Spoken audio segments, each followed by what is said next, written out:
বাংলাদেশ নামটা শুনলেই কেমন যেন সবুজ একটা ছবি ভাসে চোখে, তাই না? নদী, ধানক্ষেত, অনেক অনেক মানুষ। ঠিক তাই। ছোট্ট একটা দেশ, অথচ জনসংখ্যা অনেক, সংস্কৃতিও খুব সমৃদ্ধ। আজ আমরা ঠিক এই নিয়েই একটু গভীরভাবে জানার চেষ্টা করব।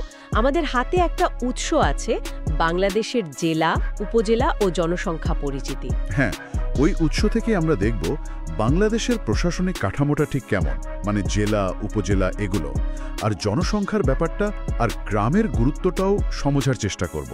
আমার কাছে সবচেয়ে ইন্টারেস্টিং লেগেছে কি জানেন, এই ছোট্ট দেশে এত এত লোক বাস করে। আবার শহর যেমন বাড়ছে, তেমনি গ্রামগুলোও কিন্তু এখনো খুব জীবন্ত। এই বৈপরীত্যটাই অসাধারণ। একদম। তো শুরু করা যাক একদম গোড়া থেকে।